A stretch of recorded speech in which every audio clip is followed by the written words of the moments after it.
Live from FedEx Forum and the American Home Shield Studio, this is the presented by WinBet on GrindCityMedia.com.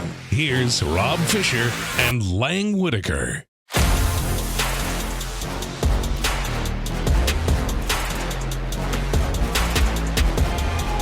Hello, everybody.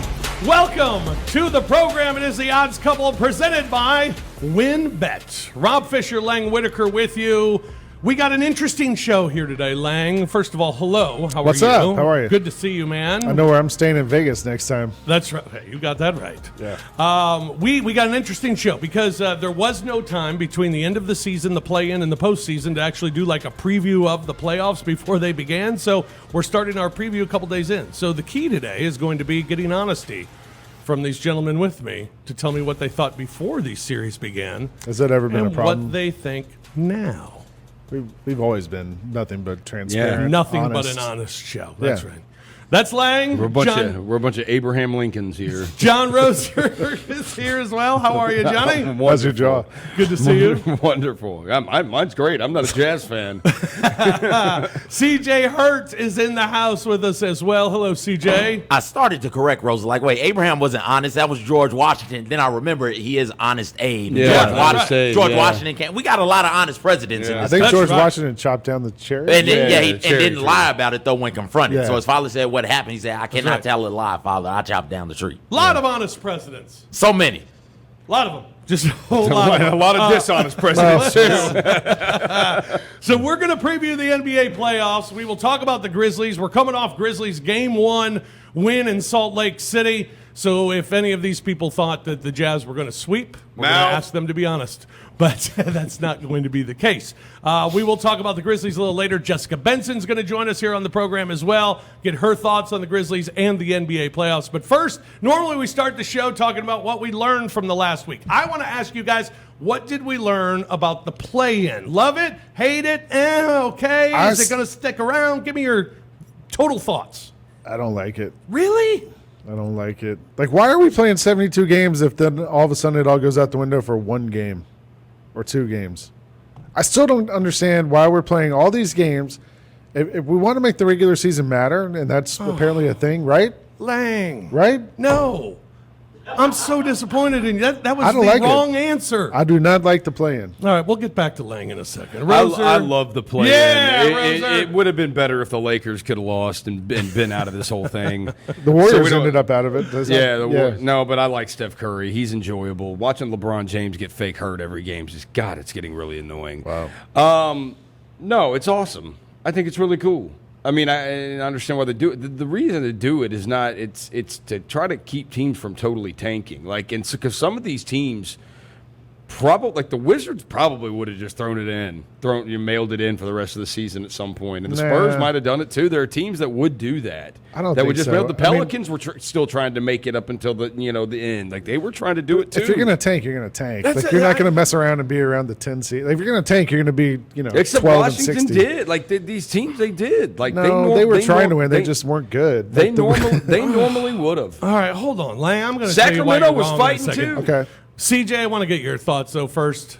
You love it, right? I love everything about the play-in for the reason Roser was saying. Like, it makes teams play, and not just the teams in that lottery range, in the 9 to 10 to 11 to 12 range, but think about 4, 5, 6, right? That 6 seed. Teams would normally rest players. There in a regular season, there's no reason before this past season for the Lakers to even try and bring Anthony Davis back or try and bring LeBron James back. It's like, no, rest up, we'll deal with it in the playoffs. But no, in the regular season, they're playing their guys because they're trying to avoid that 7 seed. So not only does it kind of curb the tanking at the bottom, but when things look like they're getting set in that 4 or 5 range, you don't want to get to 7, so you still got to play your dudes. But the Clippers were tanking to get down to the 4 or wherever they ended up. There's still tanking happening in the thing. I just feel like the main complaint you hear about the NBA is there's too many games, right? There's the regular season lasts forever. 70, even this year with the shorter regular season of 72 instead of 82.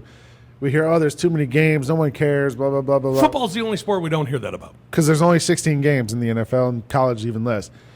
Baseball's got 1 million games in the regular season. So if I'm a basketball fan, I want every regular season game to matter as much as possible. I don't want us to play 72 games and then, oh, yeah, you have to play 73. That's the only one that matters. Here's my question. You're a baseball fan. Sure. What did you think of the wild card when they talked about it? Wasn't a fan of it either. What about now? At least it's a series. At least you have more than one game. What about now? I mean, it's the best thing that happened to baseball. I'm more used to it now, but I would rather my team win the freaking division and not have to deal with it. Well, sure, but I think I mean, for what those guys were saying, and also, and the Braves got screwed in the wild card by the Cardinals a couple of years ago with that pop fly shenanigans that they pulled. So I mean, I've never been a fan of the wild card. Lang, and the umpires are the umpires. I just think, to me, when it happened in baseball, I was like, I guess I found myself being baseball purist guy. Didn't like the idea. Thought it was stupid. Play 100. It was the same argument everybody has for basketball. Play 162. Didn't you earn it? Why are these teams getting in? But today, looking back on it, it's one of the great things that happened to baseball because there's more interest. And how many times has it come down to the last day of the season where it's still compelling and things matter and games matter? After 162, games still matter. And I think we saw that in the NBA play-in, that games mattered. That last week of the season, 1 through 10 still weren't decided. 1 through 9 on the last day of the season still weren't decided in the West, which was amazing. It was compelling. It leads to more teams having interest. It gives you that outside shot. I mean, I look at it like the term play-in, I think, has kind of been weird for people. I just look at it as a wild card.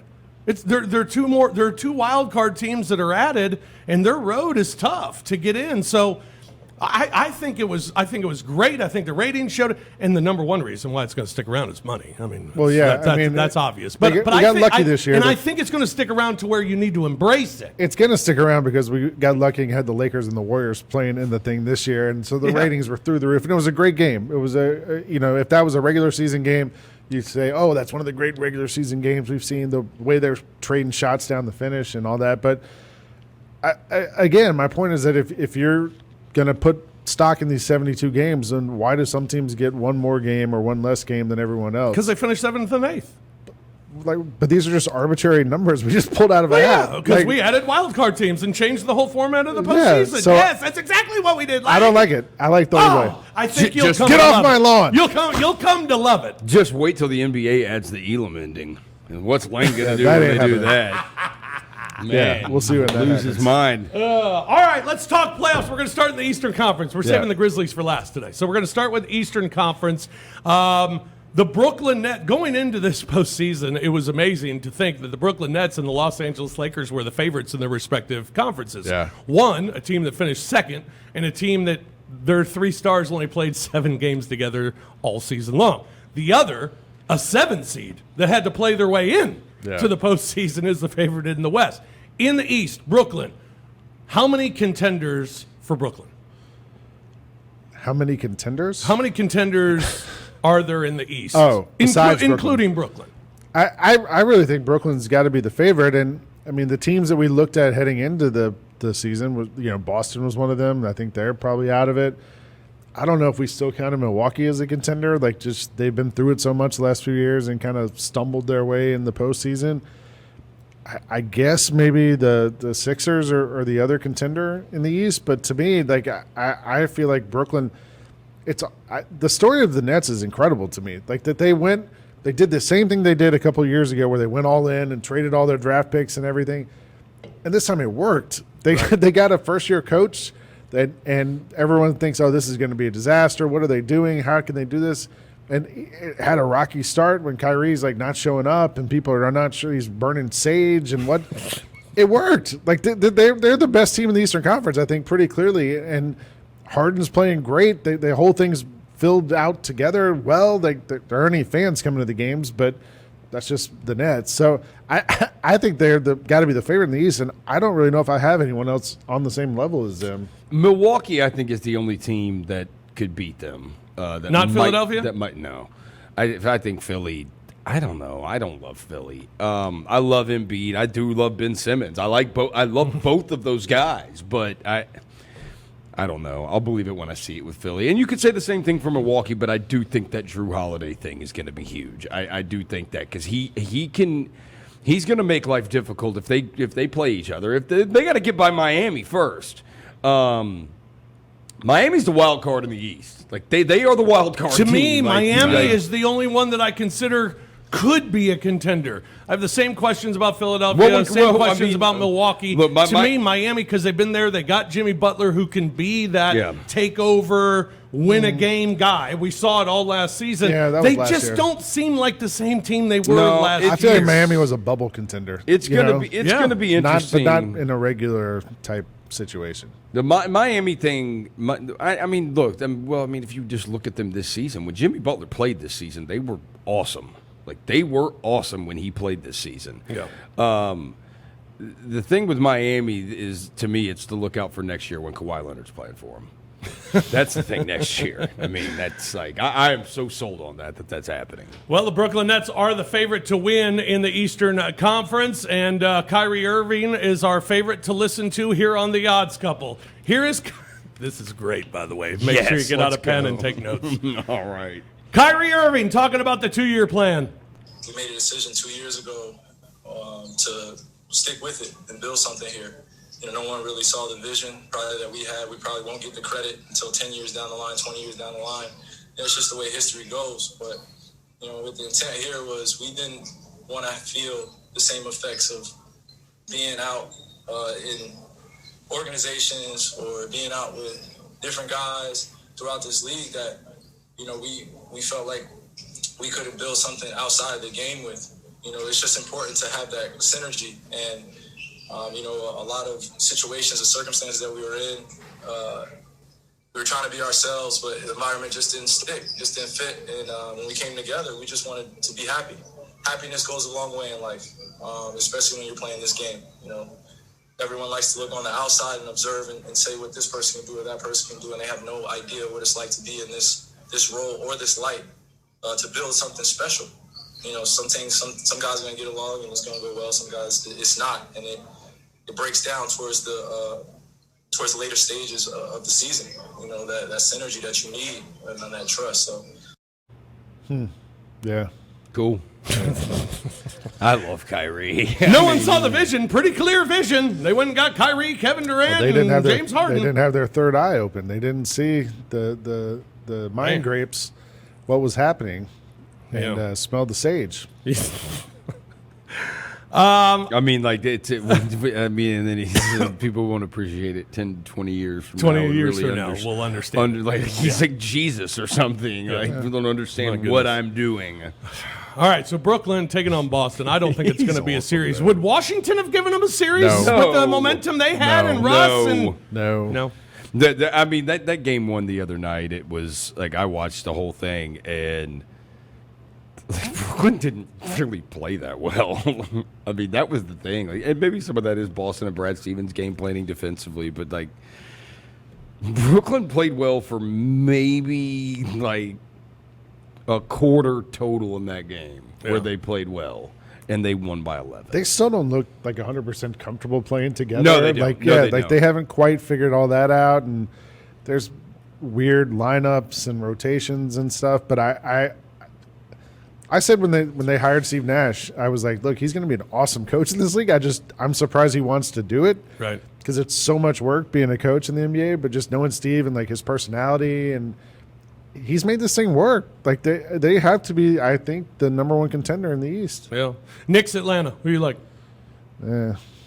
What are you talking about? This is a compelling series. Boy, you are Knicks. just Debbie Downer tonight, How is it compelling? Go Knicks. Because the Knicks It's a are really back in good the series. postseason. Yeah. It's exciting. Look, And the the Hawks Knicks with their aren't- little That young was team awesome. and that Seeing little playoff basketball at the Garden was and awesome. that little No, it punk wasn't. Trae Young and Nate McMillan and that story. Trae Young's running around with Kramer's haircut. He does look like Kramer, yes. and the Knicks are 2 years away from being the team they should be. They're 2 years away from being 2 years away. Well, they're at least they're at the point where they're supposed to be reloading. They're right? the Bruno Caboclo of the NBA.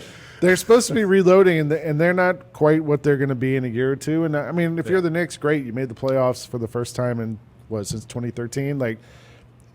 it's fun, whatever. You're supposed to get there. Roser. Did you see what they did at the end? Like they put in a did. guy who I had know, not played they're the whole good. game. They're both okay teams. They're gonna get and the they're good Hawks. stories. The Hawks are the same thing. Like they just spend a bunch of money on veterans to try and fill out their cap number and stuff, and they're about to have to give Trae Young the Brinks truck to keep him there, and that's going to mess up things down the road. But for now, they're an okay team. They're fun to watch, I guess, if you like floaters. Like they're gonna, Roser. My God, man. Jeez. Yeah. It's awesome to see playoff basketball back at the Garden. This is a fun series. Like, every game we got this weekend, over the weekend, was great. Like, we got really good games the entire way through. No, I like Knicks Hawks. Go Knicks, though. I can't stand Trae Young. Go Knicks. I thought the funniest part, though, was when and I love D Rose. Trae Young made the shot and silenced the Knicks crowd by putting his finger between his eyes. For one thing, was weird. But then the one Knicks fan to step up and, like, take him on, Ben Stiller. Did you see that on Twitter? He's like, "Oh yeah, we'll be back." All right, Ben Stiller. Oh my gosh! All right, we're going to take a break. When we come back, we'll talk about the West. See if Lang's interested. This is the Odds Couple on Grind City Media. WynnBET is live in Tennessee and bringing you the action of real money sports betting right in the palm of your hand. Now you can get in on the action with all of your favorite teams across NBA, NFL, NHL, MLB, MLS, and more. Don't forget to take advantage of the generous promos, great odds, and unique parlays available in Tennessee on the WynnBET app. Head to the App Store to download the WynnBET app and sign up today. First-time bettors will receive a risk-free sports bet of up to $500. Terms and conditions apply for all promotion. Get the details at wynnbet.com. WYNNBET.com. Must be 21 or older and present in Tennessee. Gambling problem? Call the Tennessee Red Line, 1-800-889-9789. Yeah, I've always thought maybe a fun dunk contest wrinkle would be just to dunk on people.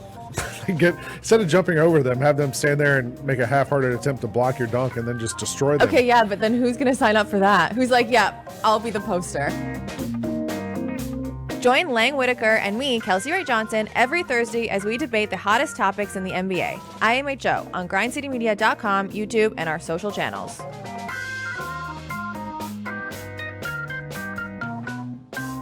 Once a week, get your basketball fix with Talkin' Grizz featuring me, Kelsey Wright Johnson, and media from around the NBA as we discuss draft topics, prospects, and more. Connect with Grind City Media on all their social channels, subscribe to Grind City Media YouTube, and follow Grind City Media on Twitter and Instagram to stay up to date with all things Grizzlies. I will say this, and this started a long time ago in my life. I have a love of potatoes. I never thought that I would get recognized for my love of potatoes. So this is our first step. Our next step is trying to get to the Idaho Potato Bowl, where Megan can be in charge of dumping the giant Gatorade bin of French fries on the winning coach. After I have eaten some of them. Rise and Grind with Jessica and Megan. Live daily at 8 a.m. on grindcitymedia.com. Welcome back to grindcitymedia.com. Live from FedEx Forum and the American Home Shield Studio. Now, here's more of the Odds Couple, Rob Fisher and Lang Whitaker. Presented by WynnBET. Oh, it's that time again to believe. Memphis, join fellow Grizz fans at the official Grizzlies playoff game 2 watch party of the NBA playoffs. That is Wednesday, May 26th, 9 p.m. at Malco Summer Drive. And hang with the Grizz Girls, Claw Crew, and more to cheer on your Grizzlies. Experience every towel-waving moment of Memphis Hoops history and pre-register to reserve your spot today at grizzlies.com/playoff party. We are talking playoffs today here on The Odds Couple as we welcome you back to the program. Jessica Benson going to join us here in a little bit. We talked about the Eastern Conference, and now we'll talk about the Western Conference. Utah Jazz are the number 1 seed in the Western Conference. Mike Conley leading the way for the Jazz. One of the 3 All-Stars for the Jazz. Here's Mike Conley talking about the Jazz offense. It's always good to just see the machine still rolling and working like it should be, and Rudy just being unselfish like he is, making plays with the pick and roll, getting guys loose, and Joe and everybody finding guys on the perimeter. Bogey's still doing what he's doing, and JC's JC. So just fun to be a part of that group. Who's JC? Jordan Clarkson. Oh, okay. Yeah. JC, not JC. Jesus Christ. Jordan Clarkson. All right, here's my question for you today. Of course, we're recording this on Monday, a day after the Grizzlies won Game 1 in Salt Lake City. Many people, if they weren't picking the Utah Jazz to win the whole thing this year, or at least win the West this year, it was because they said they're more a regular season team. Was that the case on Sunday night, or what was the case Sunday night? Why did the Grizzlies go in and win that game? Because the Jazz didn't have Donovan Mitchell. To me, that was the main reason. Their best player didn't play. And the Grizzlies didn't play great, but the Jazz didn't shoot the ball well from outside, and that was their identity this year. They shot more three-pointers than any team in the history of the NBA per game. So if they're not making those shots, it kind of the whole thing falls apart a little bit. There was a lot of weird stuff that happened in that game, too. Gobert fouled out for the first time all year. A lot of breaks went the Grizzlies' way in that game, and they won it. But I do think that the Jazz are sort of a regular season team in that they shoot such an incredible volume of three-pointers that if you're playing them on the third night of 4 games on the road and all this, and you all of a sudden you get hit with this deluge of three-pointers, you're not really prepared for that. If you're playing them with 3 nights off between every game and you have time to – and playing them over and over and over and sure, over again. and you have time to, like, scout it and think about it and talk about it and game plan it and all that stuff, I think it's going to be a little different. It's sort of like the Rockets were – when they had James Harden the last few years, and they were a great regular season team, but once you saw them over and over in the playoffs, it was a little bit easier to kind of prepare for that. And I feel like that's sort of what this Jazz team is. Roser, what are the Jazz? Not as good as the Grizzlies. So I think we've established that. Go Grizz. Look, no, they're not going to let look, Quinn Snyder's a good coach. He's proven that. He's been a really good coach. Do you think he looks like the T-1000? Because I have friends who thinks he looks like the T-1000. I think he looks like he came across a drifter a few years ago somewhere and knows things that we don't know about. And he still has the hair of American Psycho? No, the dude in no, because it's like Bateman? A little more. No, it's the dude Skeet Ulrich in Scream. Yeah, in Scream, like he has and he's got that look like he's got a couple of butcher's knives somewhere in his place. Like and I know Quinn from his Mizzou days. I bet. Whoa! Did you hang with Quinn? No, because Quinn's got theirs there. But I know Quinn well enough. And does he ever sleep? No, because he always has bags under his eyes. He always looks exhausted and drinks a lot of coffee and a lot of Red Bull. He looks like he sleeps standing up with his arms crossed across his chest like this.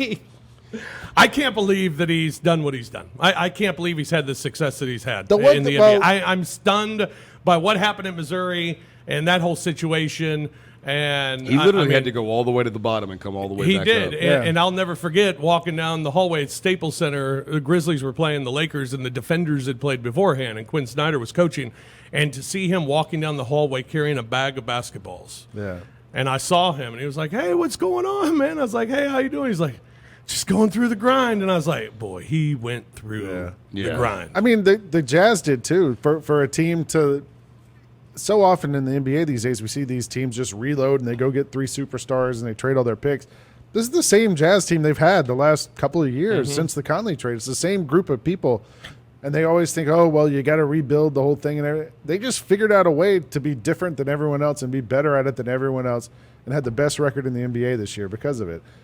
It speaks a lot to me to smaller market teams that aren't going to go all in and change the lineup and do all these different things. Like, they figured out a way to grow and build from within and be great at it. And I think that's got to be some sort of accomplishment. It reminds me a little bit of the Atlanta Hawks a couple of years ago when they won 60 games in the East, not style of play or anything else, but the fact that they were such a good regular season team with a bunch of unheralded players and that didn't really work out so well in the playoffs. They got to the Eastern Conference Finals, and I don't think the Jazz are going to get to the NBA Finals either, but I do think we should kind of smile and acknowledge that they did something pretty special this year. I think they're a very good team. I think the biggest thing from Game 1 and coming to Game 2, there's going to be adjustments. They're not going to let John Morant just go into the paint the way he did and the way Dylan Brooks did. Like they will start probably going under more stuff and just trying to dare him to shoot. And he hit the shots Friday night against Golden State. The other thing, too, if Donovan Mitchell plays, where they really missed it was dribble penetration. Like, I mean, he can break his defender down, and you would imagine Dylan Brooks would then get that assignment, and we'll see there. But that's where I thought they missed Mitchell more than anything last night, was just somebody that can break down a defense one-on-one. Bogdanovich is okay, but he's not nearly the creator. He's like a catch and shoot guy. Yeah. More catch and shoot, and and you run little posts up for him and stuff like that, and he can do that. But like, he's not. If he drives, he's driving right, he's spinning, and then he's shooting a jump shot. Like Mitchell's got all kinds of things in his game. Bogdanovich is like the Eastern European Austin Crozier. Remember him? Yeah, because he wears hair and everything, like the receding hair, and the whole thing. Very similar. It looks just like him. You're right. All right. Elsewhere in the West, the Lakers. Again, we talked about it. Lakers were the favorite for the Western Conference to come out, despite being a 7 seed, having to play their way in.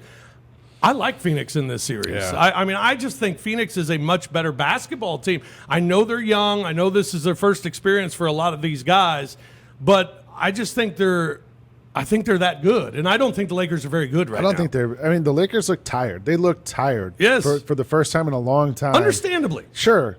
At the same, who's the third best player on the Lakers? Is Caruso? Like, I mean, who's the third best? Kuzma or Caruso? I don't know. One of those two. I mean, it's not Wes Matthews. I mean, it's got to be Schroeder, right? I guess it has to be. Or Harrell. The Suns were just switching everything to get Caruso on Booker down the stretch of that game one, and Booker was just toasting him play after play, getting right by him. Like, I don't know if the Lakers don't have LeBron and AD playing way head and shoulders above everybody else, that they're going to be able to compete with other teams in the West this year. Yeah, I think if they get past this series, they could. Yeah. Because then all of a sudden they'll start to be playing better. Maybe. They'll start to feel better. But I don't think they get by this year. It's going to be hard for them to get by this team. And especially if, like LeBron had a lot of like little injuries coming up the last few weeks. Although if his acting is as obvious in Space Jam as it was the other night, I don't know if I'm going to go see it. Roser, Dallas, and the Clippers. Thank God. I didn't want to talk about LeBron That's James fine. anymore. Dallas Clippers. Look, I thought Dallas at the beginning of the series. Be careful what you wish for, Clippers, because Luka. You got Luka a couple times last year in that series, and now the guy's had an experience in the playoffs. As much as I love Kawhi Leonard, Luka's the best player in this series, and when one team has. That is the way the league can go. If one team has the best player in the series, that team is not out of it at all. I know his supporting cast is not amazing around him, but Luka is not just like your normal superstar. Like, Luka's, he's a top 5, top 10 player in the world. No, this dude is a generational player. Like, he is that good. Barring injury, he's going to go down. This guy is one of the all-time greats. How does a team with Kawhi and Paul George and Rajon Rondo and Patrick Beverly not find somebody out there who can slow him down? Now, there are adjustments to be made. We'll see if they do. They've got to do a better job of that. That's what the Clippers are. They run you those dudes out there. Kawhi's the best one-on-one defender somebody's in the NBA. got to be able to slow him down. Yeah. Kawhi's guarding Porzingis, right? So, okay, fine. If that's the matchup you want, cool. One of those other three have got to be George. able. Stop at those first two guys. I mean, those are two first-team All-NBA defenders, right? But Paul George has been pandemic P in these playoffs. He's playoff P. He didn't play bad the other day. He scored 10 of his points in the fourth quarter the other day? It doesn't matter if he plays. I don't love Paul George. I don't he's either. Fine. He's a good player. He's a really good player, but yeah, it's I'm not a believer in the Clippers because of Paul George. Yeah. To be honest with you. I still just don't know what team, what is their identity? Yeah. That's what worried. That's why I picked Dallas. I'm like, I know they're going to ride or die with Luka. Yeah. And I believe in Luka. But I think Rick the Carlisle's Clippers, you're right. You don't know what you're getting from them ever. Portland wins game 1 in Denver. Denver has what's probably the MVP in Nikola Jokic. We'll talk about that coming up. But Portland, you talked about best guy on the floor. Portland on any given night could have the best guy on the floor. And that could be Damian Lillard. I saw a story yesterday, and they're like, Portland's game plan heading into the series is to let Jokic score and to keep him from facilitating for everyone else. And they had a picture of Jokic with the ball being guarded by Enes Kanter, and I was like, is it really the plan to let him score, or just going to put Kanter on him and just let him – because Kanter's just going to let him score. Right. I think, look, the Nuggets are without Jamal Murray, and that's huge for them. Yeah. I mean, as good as Jokic is, like that you don't have the inside-out combo, and you don't just remember what he was in the postseason last year. I mean, Campazzo is fun to watch and stuff, but that's that quite dude, a drop I off. feel like with soccer. Damian Lillard, yeah. I mean, he's like 5'6". He's like the Roberto Benigni of the NBA. He is Roberto Benigni. Yes, he is. I'd say he's he's the new JJ Barea. Like, he's just that short guy who just annoys. He's not really a shooter, though. He's a good passer. But he annoys the crap out of you. Yes. It's just like, why is this guy playing in the NBA? Like, how is this crap even possible? The other thing too with Denver, you mentioned Murray. I mean, they don't have Will Barton right now. Like the guard play is really lacking there. Yeah. And you look across from you and you see Damian Lillard and CJ McCollum, which is like, arguably one of the. I mean, it's one of the best. Obviously Steph and Clay, but point guard, shooting guard combos in the league. Yeah. All right, let's take a break here on the Odds Couple. When we come back, Jessica Benson, host of Rise and Grind here on Grind City Media, she will join us. We'll talk a little Grizz in the postseason with her when we return here on the Odds Couple on Grind City Media. WynnBET is live in Tennessee and bringing you the action of real money sports betting right in the palm of your hand. Now you can get in on the action with all of your favorite teams across NBA, NFL, NHL, MLB, MLS, and more. Don't forget to take advantage of the generous promos, great odds, and unique parlays available in Tennessee on the WynnBET app. Head to the App Store to download the WynnBET app and sign up today. First-time bettors will receive a risk-free sports bet of up to $500. Terms and conditions apply for all promotion. Get the details at wynnbet.com. WYNNBET.com. Must be 21 or older and present in Tennessee. Gambling problem? Call the Tennessee Red Line, 1-800-889-9789. You watched it? Yeah, I'm named after Kane. No, you're not. Yeah. You are not named after Kane. Yeah, at least that's what my mom told me. Hold on. You are named after Kane the wrestler. Yeah, Kane. No. But my little brother's favorite character, who would you think it would be? Undertaker. Undertaker. Because he's like, Kane's brother. The Chris Vernon Show, live weekdays at noon on grindcitymedia.com or wherever you get your podcasts. Once a week, get your basketball fix with Talkin' Grizz featuring me, Kelsey Wright Johnson, and media from around the NBA as we discuss draft topics, prospects, and more. Connect with Grind City Media on all their social channels, subscribe to Grind City Media YouTube, and follow Grind City Media on Twitter and Instagram to stay up to date with all things Grizzlies. I know everybody on this roster plays hard. We play together, and whoever lines it up with us, it doesn't really matter. Memphis versus everybody for sure. Kawhi, Justice Winslow with the takeaway. Dillon for three, down the well it goes. Ja banks it in, and one! Lob, Clark! Anderson for three. Boom! That's how we fight. That's how we fight. That's how we fight. Welcome back to GrindCityMedia.com, live from FedEx Forum and the American Home Shield Studio. Now, here's more of the Odds Couple, Rob Fisher and Lang Whitaker, presented by WynnBET. Believe Memphis Round 1 2021 playoff tickets for games 3 and 4 at FedEx Forum are on sale now at Grizzlies.com/tickets or the FedEx Forum box office when your Grizzlies host the Utah Jazz Saturday, May 29th and Monday, May 31st. For more information and game time updates, click Grizzlies.com or follow @MemGrizz on IG, Facebook, and Twitter. Welcome back to the Odds Couple presented by WynnBET. Can we just play this music the rest of the show?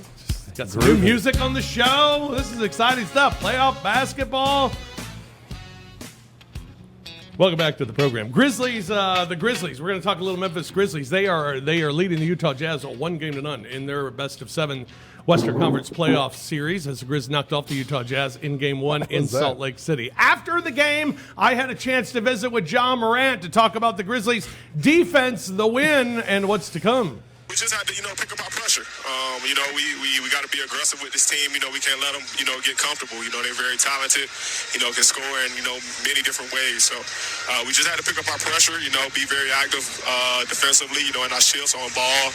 And, we was able to get a lot of deflections that came up to, steals, and we was able to get out and run. You come in as an 8 seed, you go into a hostile environment there in Salt Lake City, a big crowd. They're always loud, they're always boisterous, and they can get on you a little bit. Man, yeah. Very loud. John, well, how much did these last 2 games, these play-in games, kind of prepare you for that today? Golden State fans is, very loud as well. It's not our first time, playing in a very hostile arena with, a lot on the line. We obviously can't wait, to get back home with our fans to, return the favor. But tonight, it was very tough. We knew, they was going to come out and play. We knew the crowd was going to be into it.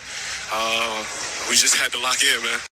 John Moran after the win on Sunday night in Salt Lake City. It is a pleasure to welcome to the program, joining us via Skype. She is the host of Arise and Grind, along with Megan Triplett every morning hilarious. here on Grind. A double shot of morning vibes. She is a double shot of morning vibes. She also hosts a pre- and post-game show on the Grizzlies Radio Network. Jessica Benson is with us. Hello, Jess.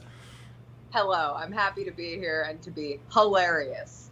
A double shot of hilarity, no question. Jessica, what stood out to you the most from the Game 1 Grizzlies win? Oh, man, I think just mostly the confidence from this young team. Like, they weren't scared. They weren't scared of the moment, and I wasn't 100% sure how they would respond after being in such an emotional playing game just on Friday night against the Golden State Warriors. But they came out, they were ready, and they took advantage of a situation where, sure, the Jazz didn't have Donovan Mitchell, but they played the team in front of them, and they came out, and they managed to get the win against the team with the best home record in the NBA this season. So it's no slight, especially with those added fans in there last night facing them in Utah. I'm 100% with you. And, guys, I think what was amazing last night, we mentioned it on the postgame show, not the moment didn't seem too big. And Utah's plan to kind of intimidate the Grizzlies never worked. Well, I don't know if they just didn't know that being physical wasn't going to work.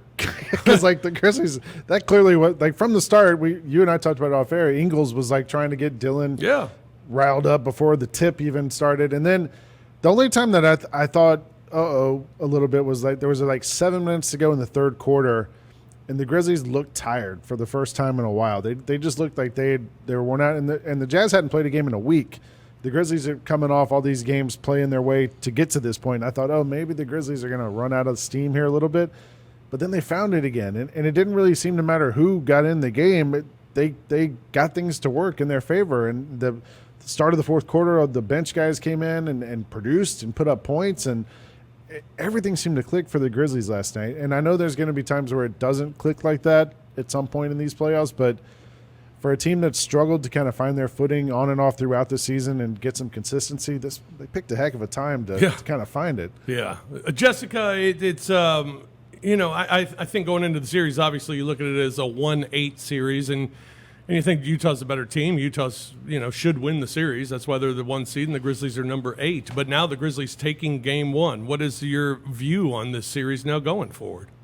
Well, I told myself that I would start being rational tomorrow, so I will bring all the irrational takes today. But listen, this Grizzlies team has nothing to lose, and this Jazz team has everything to prove. Sure, the Jazz are the 1 seed in the West, but you don't hear anyone sitting here saying, the Jazz are the guaranteed team to go to the NBA Finals from the West. And especially now after the Grizzlies go into their home court and steal one from them. For the Grizzlies, this is all gravy. We've talked about that, and that's such a thing to say.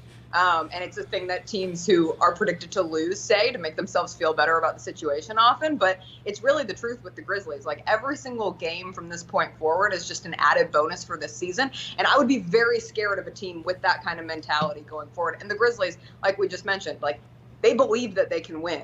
So that's where you're at with this team. And I'm with Jess. I think, because I still think out there's a big one from Jaren Jackson. I think there's an 18-point game out there from Jaren Jackson Jr. I think there's a 12 to 14 point off the bench game from DeAnthony Melton. We have not seen Melton be himself in a while, and there can be one of those. And it's not like, when the Grizzlies got up, 17 is the most they led by.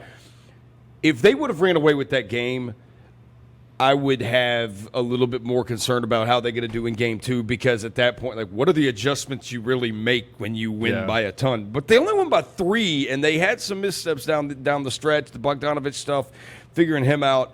He had an awesome second half. So I do think they've got adjustments that they can make too. Don't you guys think like the officiating in the playoffs actually kind of works in the Grizzlies' favor? Yes. Because we were in foul trouble all year long. Every game, somebody was in foul trouble. Now they're not calling those fouls. Yeah. Except on Jaren. Well, except on Jaren. That's because Jaren still doesn't know how to use his arms. It's fun. I love the guy, but like it is like he doesn't have control of his arms yet. He's still growing into his body. Sort of. Jessica, I think one of the great stories this postseason for the Grizzlies, that the core 4 run through 7 years of postseason basketball. You had characters. Tony Allen was certainly a character. Zebo was a character. And then you had Mark and Mike were kind of the straight guys, I guess. This team, Ja Morant's a character. Flashy. He's got the charisma. He's everything. But what Dillon Brooks has become in the national scope of things, I think is quite remarkable. I mean, in the last month, Dillon Brooks has become a guy that nationally they're talking about as this great two-way NBA player. He looks the role and he's acting the role as well.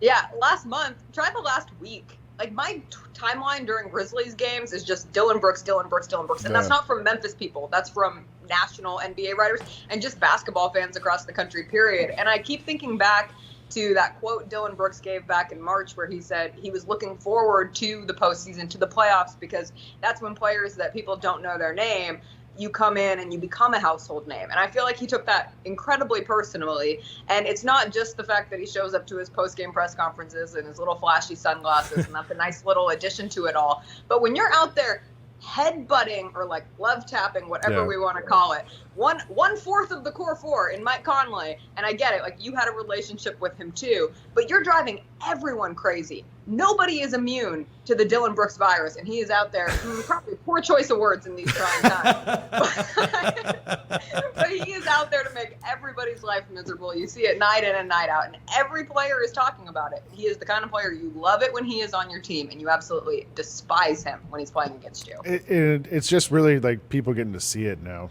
on the national level. People hadn't seen him before, and they were like, oh, who was last year? Well, and him doing it every night. Well, last year before the pandemic happened, there was another opposing team in town, and they had an NBA Hall of Famer as one of their color commentators. I don't want to say who it was. But after the game, he comes over to me, he goes, your boy Brooks is wild. And I was like, you know what? He really is. Like, that's a great way to describe how he plays. And, I call him the gift and the curse. Some nights you get the gift, some nights you get the curse. But he's going to bring it every night, and you don't know exactly which version you're going to get. And last night we got the gift. I think what also is going to help him going forward is the reputation as a defensive player and being that will help you with officials too. No question. Like, that's your reputation. Yeah. Like, the reputation is you're a good defender.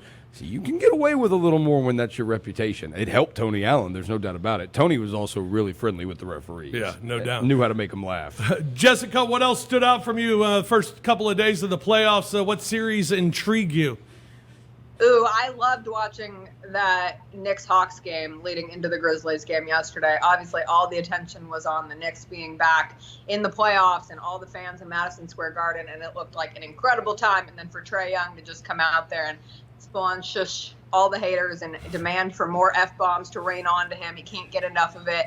I'm excited to see how it plays out, because this is a Knicks team that, Julius Randle went off on all 3 games in that regular season series between those two teams, and he was neutralized to a degree. You had the Knicks bench that was just absolutely on fire between Alec Burks and Derrick Rose putting in the numbers, but I'm excited to see how that plays out, because even though we talk so much about Dillon Brooks being like the villain of the NBA playoffs right now, and it helped that he had some play-in games to set the tone for himself, Trae Young is right in there. Like, people love to hate that guy, so I'm enjoying that series. Glad somebody liked that series. Yeah, Lang didn't like this. Lang's the only one who doesn't care about the Knicks and the Hawks series. I find it kind of compelling. Yeah. Well, I guess not. I mean, whoever wins that series is not going to win a title. No, No. No, soon. but like, so what's the what? point? Like, It's let's just so skip what, that one. Lang. Skip Just it. skip that one. That's Oh, just goodness. that. I Ben hate- Stiller I got hate upset that. about it. Great. Oh, jeez. All right. Jessica, before we let you go, we're going to have our picks here in a moment.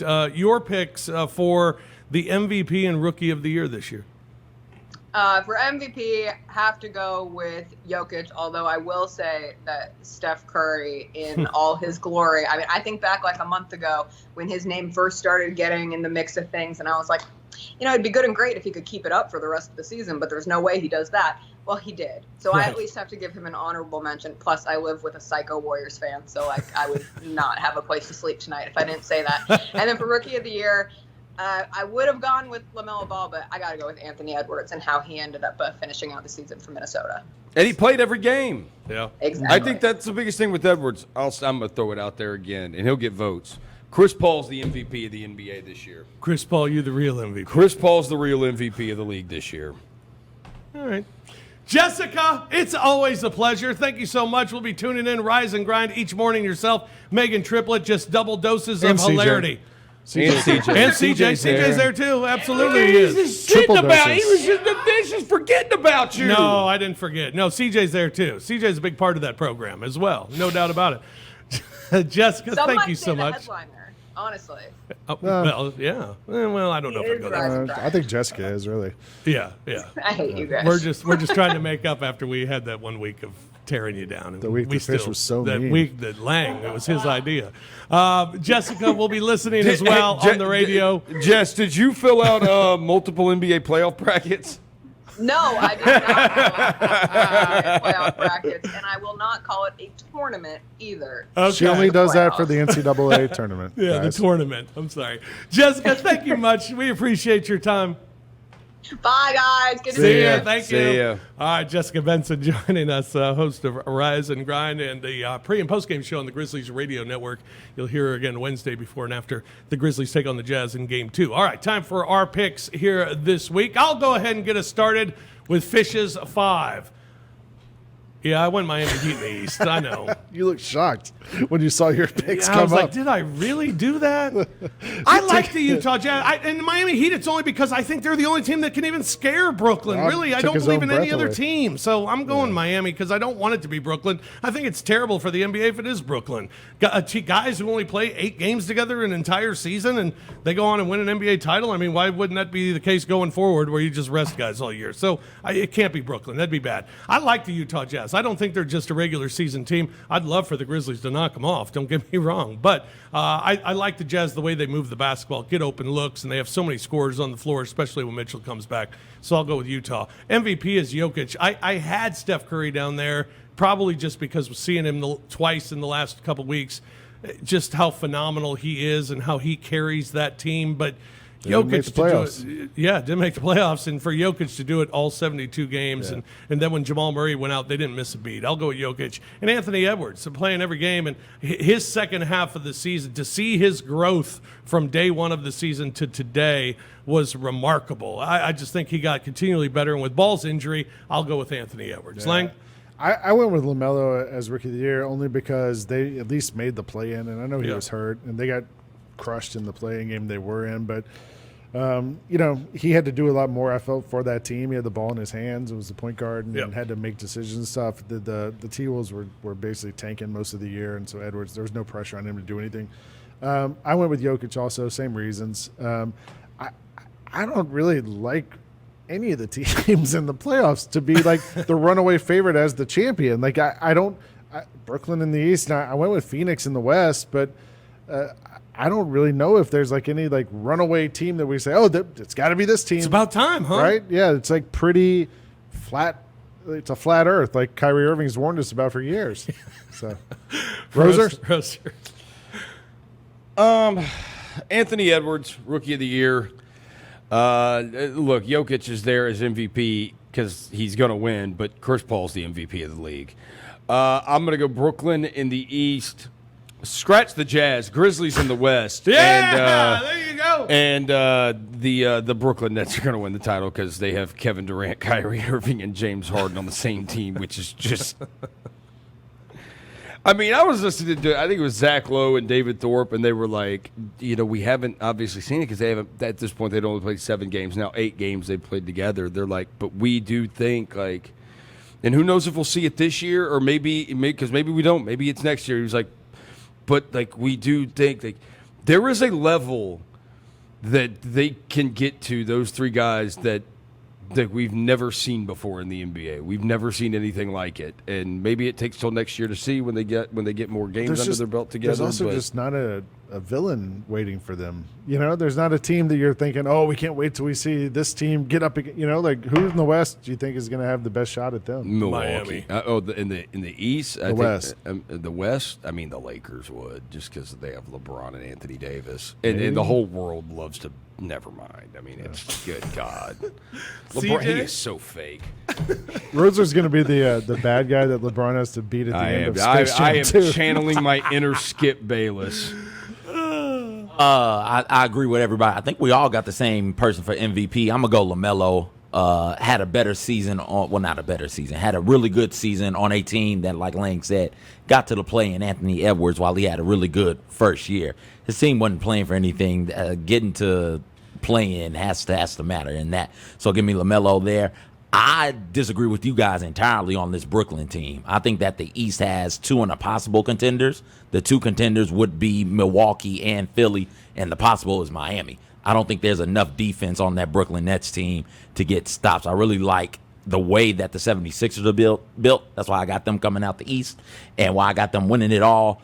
You look at when they were successful, right? When J.J. Redick and those guys were running around with Embiid and Simmons the year Kawhi hit that shot, and they almost got to Eastern Conference Final, maybe NBA Final, I can't remember exactly. They had shooters around Embiid and Simmons, right? And now they've got shooters around them. Again, when you think about Seth and you think about Danny Green, you think about Tobias Harris. There are dudes out there who can get shots, and all of them are shooting. If they're not shooting over 40%, they're damn near at 40% from behind the arc. Same thing with the Bucks, right? They figured out their issue with Giannis. Giannis is great first quarter through 4 or 5 minutes left in the fourth quarter. Then there has to be somebody who emerges to take over the game because Giannis just can't do that. He's not a good enough shooter or playmaker off the dribble, right? Well, Chris Middleton is that. He's been doing that for a while now. He looks pretty good doing so. So give me one of those teams coming out the East. I'll take the 76ers. And in the West, even though they're the 7th seed and even though they're down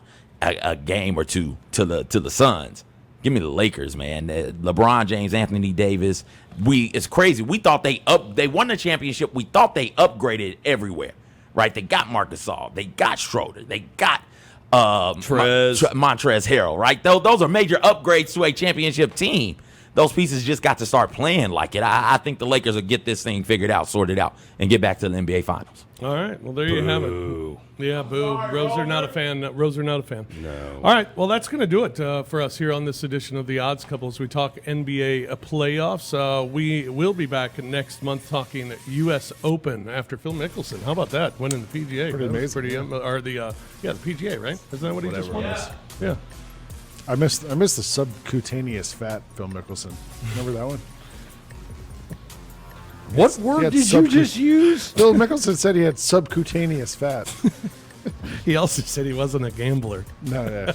Oh, man. What a great question. Phil, how much would you have bet on yourself? I'm not a gambler. All right, that's going to do it for us. We'll talk more here coming up. And Grizzlies keep winning. We may do another basketball show. Who knows? Stay tuned. Stick around. This is The Odds Couple. Thanks for joining us here on Grind City Media. And we'll be back again real soon talking more stuff. So long, everybody. You've been listening to The Odds Couple, presented by WinBet from the American Home Shield Studio on GrindCityMedia.com. Tune in next week with Rob Fisher and Lang Whitaker.